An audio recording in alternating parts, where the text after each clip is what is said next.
Air travel is, for many, something pleasurable. For others, somewhat uncomfortable. And for some, downright tedious. But fortunately or not, it's still the fastest alternative for reaching another state or continent.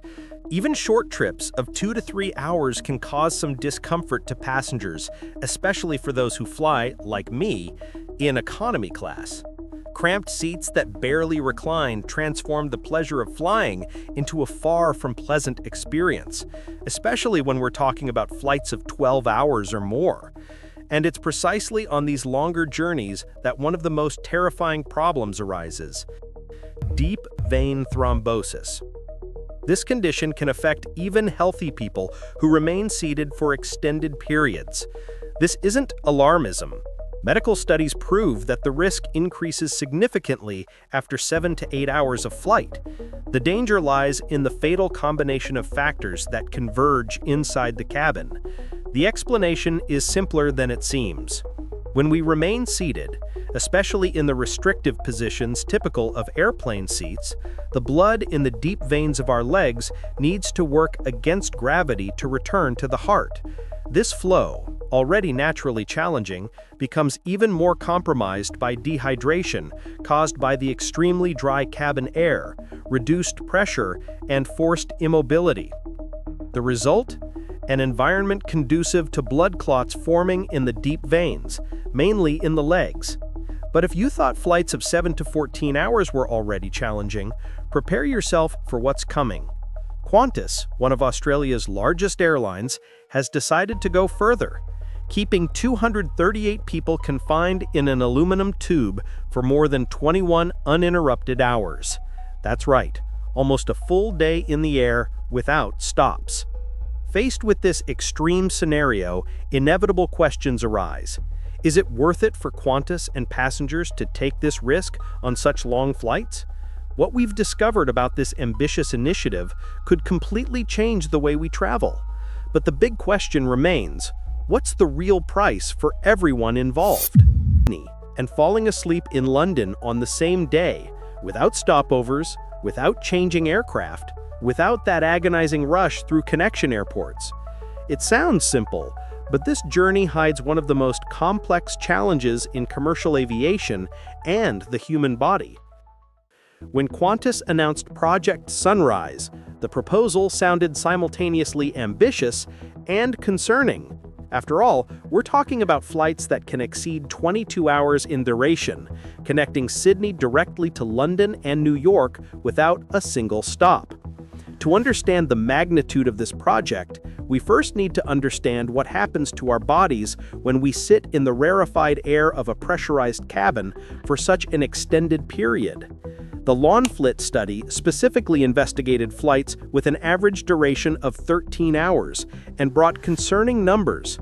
Approximately 2.8% of passengers considered high risk developed deep vein thrombosis during or shortly after these trips. Now, imagine extrapolating this scenario to flights of 20 to 22 hours, almost double the duration. The mathematics of health isn't linear.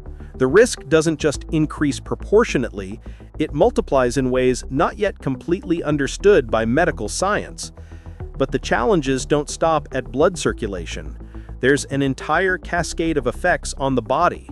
Severe dehydration due to the extremely low cabin humidity, generally between 10 and 20%, while healthy environments are between 40 and 70%. Circadian fatigue caused by crossing multiple time zones. Reduced atmospheric pressure equivalent to being at 7,900 feet or 2,400 meters altitude. And prolonged exposure to cosmic radiation, which is significantly higher on long-duration flights. It's precisely on this delicate terrain that Qantas decides to build its future.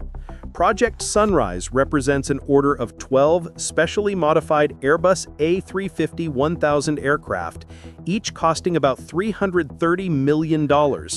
We're talking about approximately $4 billion in a single project, a bold bet that could change intercontinental air transport or become one of modern aviation's biggest commercial mistakes. The vision is seductive: direct flights from Sydney and Melbourne to New York and London, all exceeding 10,000 nautical miles, 11,500 miles, 18,500 kilometers, and potentially taking more than 20 hours. It's about eliminating stopovers that frequently add 4 to 6 hours to total travel time, reducing the risk of lost baggage, missed connections, and the physical and mental wear of changing aircraft in the middle of an already exhausting journey. But why now? Why does current technology finally allow what was impossible just a decade ago? The answer lies in a fascinating combination of advances in composite materials, efficiency of next-generation turbofan engines, and, crucially, a much more sophisticated understanding of aerodynamics and weight management. The Project Sunrise A350-1000 will have only 238 seats, the lowest seat density of any A350-1000 in operation worldwide. Compare this with typical configurations ranging between 350 and 410 seats on the same aircraft model, and you begin to understand the radical mathematics behind this project. The distribution is strategically calculated: 6 seats in first class, 52 in business class, 40 in premium economy, and 140 in economy. This means an impressive 41% of seats are premium, first, business, and premium economy combined. It's a complete inversion of traditional commercial aviation logic, which historically maximized economy seats to increase revenue per flight. This reduced configuration isn't corporate generosity. It's pure physical necessity. Each removed seat represents saved weight, not just the weight of the seat itself, but the weight of passengers, their baggage, the food and water needed to feed them, the individual entertainment system, everything. Each aircraft will include areas dedicated to passenger well-being, with stretching and movement zones, a direct acknowledgement of health risks associated with prolonged immobility. There will also be customized circadian lighting, designed to help the human body gradually adapt to new time zones, and improved humidification systems to combat the typical dehydration of long flights. But the real revolution is hidden where passengers can't see, in the fuel tanks and structural modifications that make these flights possible. And this is where the story gets really interesting, because the path to the A350-1000 is paved with the failures and limitations of other aircraft that tried and failed to conquer these impossible routes. When aeronautical engineers talk about range, they're essentially discussing a brutal equation: how much fuel you can carry versus how much total weight the aircraft can lift and keep flying efficiently.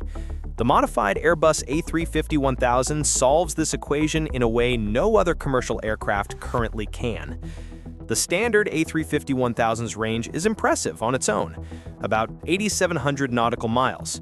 But Sydney to London requires 10,500 nautical miles, and Sydney to New York demands about 10,000 nautical miles, so this deficit of approximately 2,000 nautical miles represents the abyss between possible and impossible in long-distance commercial aviation.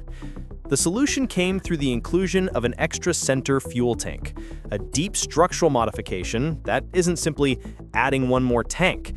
This additional center tank increases the aircraft's total fuel capacity by about 24,000 liters or 6,340 gallons, raising the maximum range beyond 10,000 nautical miles, approaching 11,500 miles. It's enough fuel to fly from Sydney to London with safety margins for weather diversions, unpredictable headwinds, and emergency reserves. But here's the crucial detail that delayed the entire project. This tank wasn't certified on the first attempt. Australian regulatory authorities required a complete redesign due to safety concerns, especially related to fuel behavior in emergency situations and structural integrity under extreme load conditions. The new design finally received certification, but this pushed aircraft deliveries to late 2026, with first commercial flights expected only in the first half of 2027. The A350-1000 also brings other technologies that make it ideal for ultra-long distances. Its fuselage is constructed with 53% advanced composite materials, mainly carbon fiber. which are simultaneously lighter and stronger than traditional aluminum. The Rolls-Royce Trent XWB engines are the most efficient in the wide-body category, consuming approximately 25% less fuel than the previous generation of similar engines. But let's go back in time. Why didn't Qantas simply use the Boeing 787 Dreamliner, an aircraft it already operates and that was designed specifically for long-distance flights? The answer lies in the double sunrise test flights conducted in 2019, which revealed brutal limitations that only appear when you try to push an aircraft beyond its design limits. In November 2019, Qantas completed a historic test flight from London to Sydney using a Boeing 789 Dreamliner carrying only 50 passengers and landing with remaining fuel for approximately another hour and 45 minutes of flight. It sounds impressive until you analyze the numbers more carefully. 50 passengers on an aircraft that normally transports between 242 and 290 people. This isn't a commercial flight, it's a demonstration flight. The payload, passengers and baggage, represents only 17% of normal capacity. Practically all checked baggage was eliminated, the amount of food and water on board was minimized, and even the number of cabin crew was reduced to the regulatory minimum. And even with all these dramatic weight reductions, the aircraft landed with tight fuel margins. In actual commercial operation, you need much larger margins to accommodate unexpected headwinds, diversions due to adverse weather conditions, possible destination airport closures requiring alternatives, and all the other unpredictable variables that are part of daily commercial aviation. The 787-9 has a published maximum range of about 7,635 nautical miles. Impressive, but still about 2,500 to 3,000 nautical miles, depending on the specific configuration, short of what's needed to operate Sydney-London commercially with full payload and adequate safety margins. Even the 780-10, the longest variant, sacrifices range in favor of passenger capacity, staying at about 6,430 nautical miles, or 7,400 miles. Airbus also tried its solution, the A350-900 ULR, ultra-long range, which Singapore Airlines uses to operate the world's current longest commercial route, Singapore-New York, at 9,537 nautical miles, or 10,975 miles, or 17,670 kilometers. But even this specialized aircraft doesn't have enough range for Sydney-London, and its configuration of only 161 seats, 94 business, 67 premium economy, 0 economy, makes the route's economics even more challenging than Project Sunrise's already premium configuration. The delivery of Project Sunrise aircraft has been strategically rescheduled. The first A350-1000 ultra-long-range aircraft is expected to be delivered in late 2026, with Project Sunrise flights beginning sometime in 2027 or 2028. Each aircraft needs to undergo extensive flight testing, certifications from multiple regulatory authorities, not just Australian but also UK and US authorities, since the aircraft will operate in those countries, pilot and crew training, and development of specific operational procedures for ultra-long flights. Qantas also needed to negotiate new agreements with its pilots, including special protocols to manage fatigue on flights exceeding 20 hours. This may include requirements for larger crews, mandatory rest periods in dedicated rest areas, and possibly limitations on how many ultra-long flights a pilot can operate within a specific period.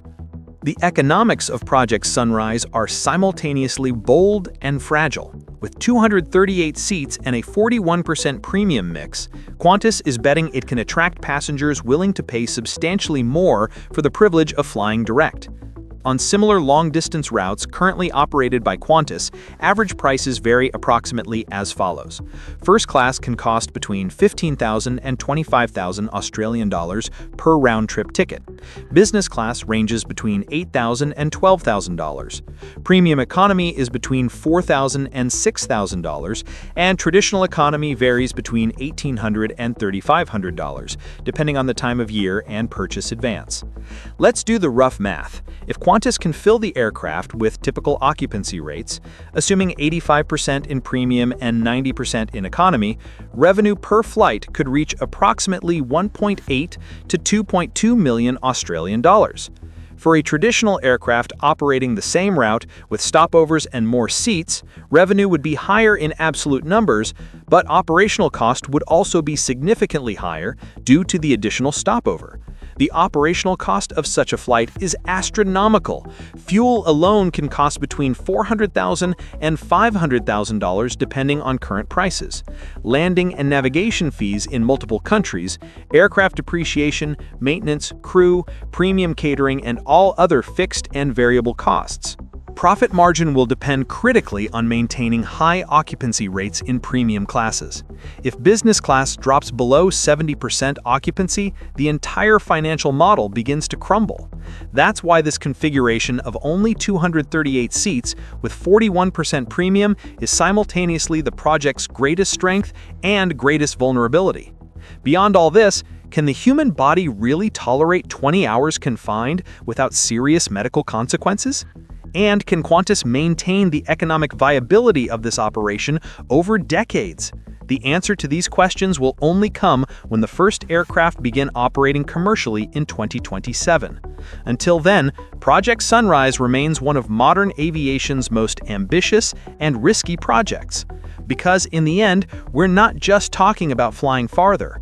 We're talking about challenging the very nature of distance, time, and human limits. And that, regardless of the outcome, is a story worth following.